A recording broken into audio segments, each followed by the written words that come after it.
we need to talk about keeping chickens in winter in a cold climate. And we're going to talk a little bit about this chicken house structure behind me and why I built it the way I did, and definitely some tips on how to keep your chickens in winter. How you doing, guys? Chad here. And we're in the middle of Horseshoe Valley, Ontario, Canada, folks, and it's frigid. It's about minus 10 Celsius today, which is pretty cold. We've had a nice warm spell these past few weeks. So let's go! How you doing, chickens? You guys waiting for me? There's a lot of people keeping chickens around the world in all sorts of different climates. But today, we're going to be talking specifically about the cold weather because that's the type of climate that we're in. Actually, it's not even really that cold here yet. It's only minus 10 Celsius. That's not that bad. It does get down to minus 25 on certain periods over the course of the winter. I'm sure that other cold climates around the world deal with similar temperatures, whether it be Fahrenheit or not. But there are a few things about the winter that are different, like snow and the cold. And the fact that there's less daylight. Let me just give you a quick rundown of our Chateau du Poulet right here, and you'll get an idea of what we deal with on a daily basis here in a cold climate. Chunk, how are you, bud?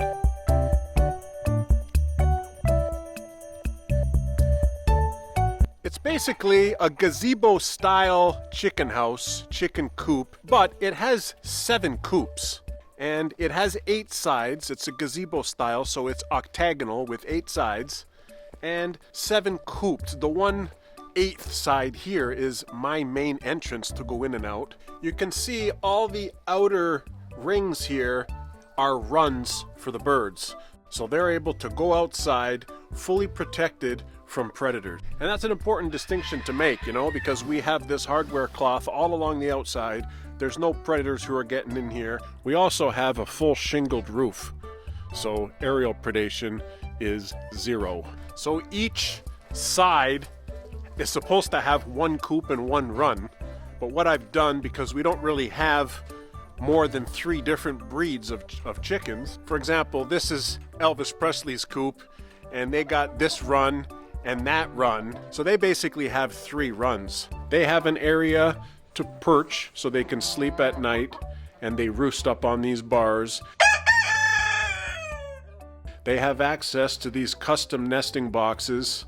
They have access to water and food. Now this chicken house is unheated, and that's quite an important fact because there's probably a lot of people out there, probably people from warm climates, that believe that chickens need heat.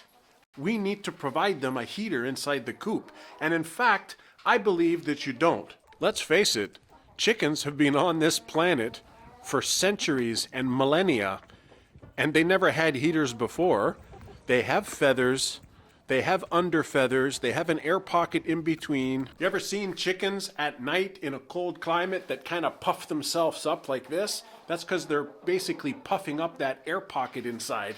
And they puff themselves up, and then another chicken is here, and another chicken is here, and they all stay warm. This is Michael Jackson here. He's our light Sussex rooster, and he's a really cool rooster. He's fairly docile. He's not aggressive. He's never attacked me. But your main enemy against chickens in the winter is moisture. Of course, there's moisture all around us. There's moisture in the air. There's moisture in the ground. There's moisture in the wood.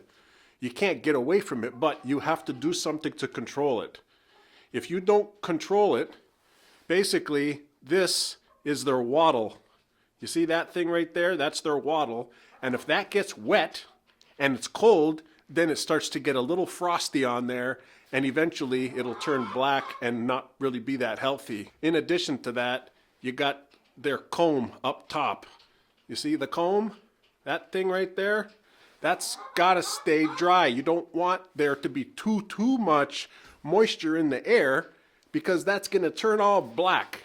See what I mean? How he's fairly docile? Now the way you combat moisture is ventilation. You need proper ventilation in your chicken coop. Now, this chicken coop that I built here is not airtight. There's lots of cracks gaps. There's soffit up there. And while I'm here every day, I leave this door open so that allows air to come in and wet air to exit. Now, because our chicken house here is sitting on top of pavers on the ground, we like to follow the deep bedding method or the deep litter method. The poop piles up and you put straw on top or some kind of other bedding, and then they poop on it and you put more bedding, so on and so forth, until you have a thick layer of insulation on the bottom portion where the chickens walk around, and that also helps insulate them. I like to always keep their nesting boxes filled with fresh straw too, so that way they're nice and comfortable when they go in to lay their eggs. And I like to use straw because it's readily available and it's pretty affordable. We pay $6 for a small bale, and that's delivered. You also have to make sure that you get your eggs right away in the morning, because if they stay out longer, they're gonna freeze and then your eggs are useless. I'd say probably the biggest pain in the butt raising chickens in the winter is that the water freezes. Well, when I built this ultimate chicken house, I included an electrical outlet in every coop. Therefore, I'm able to have this heated poultry drinker, and it has these nipples, and as soon as the chickens kind of peck on this nipple, the water will drip out. And it does a really good job of keeping the water liquid. No ice with these drinkers. I have a problem with our Rhode Island rooster, Big Red, and his tail feathers. Since the fall molt, they've fallen out, but they haven't grown back in, and now some of the hens are pecking at his tail, and there's a little bit of blood there, so let's go, Red. You gotta stay in here for a while, buddy.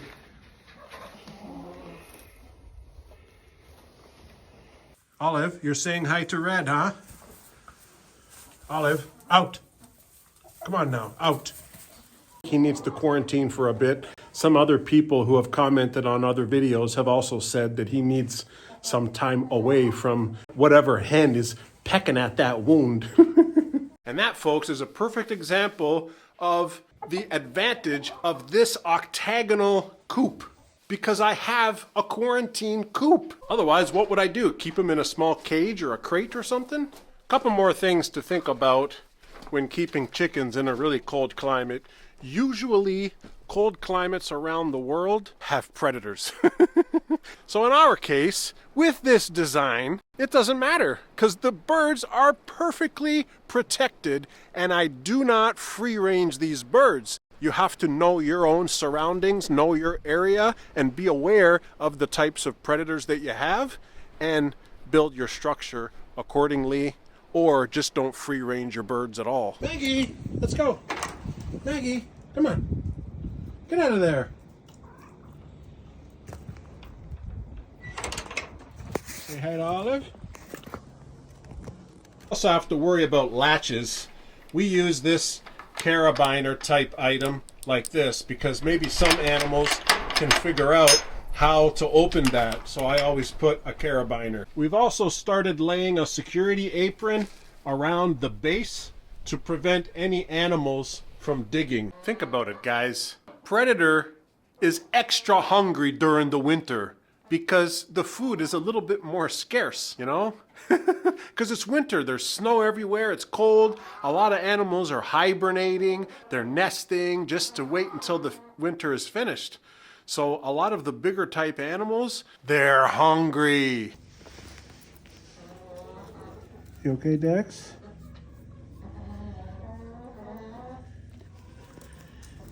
And it's also important to protect your feed. We have our feed on the inside of the coop, not on the outside, so that the wildlife does not have access to the feed. And even if I don't have enough cans, I keep the bags on the inside here, and I haven't had any trouble in this coop with predators. One of the last things to know about when it comes to keeping these chickens in the winter is that they will slow down in their egg production. Now, you can give them supplemental light in order to extend the daylight. You're almost tricking the birds into thinking it's sunny out. And we have our coop built with lighting, so I do have that option. But you definitely need to think about that whether or not that's something you want to move forward with. Now, I do not give them supplemental light. We get a lot fewer eggs in the winter, and I'm okay with that. Giving these hens just a little bit of a break. They can lay whenever they feel like it, and I complain a little bit. But I think if you give them a break through the winter, they're going to come back extra strong and produce come the springtime. Starts to get dark here around 4:30, 5 o'clock. And it'll be like that until like March. Now, while I recognize that not everybody is going to be as nuts as me and build this kind of a structure for their chickens, all of the principles that I spoke about in the video can be translated to any chicken coop setup. And I mean, your chickens will get through the winter in no time, and it'll be spring. And whether you free range your birds or not, they're going to be at least maintained throughout the few months of the winter, ready to go when spring comes. And if you're in a clucking mood, and you might be in the market for some chickens and you don't know much about it, here's a video down below that basically explains everything that you need in order to get started raising chickens.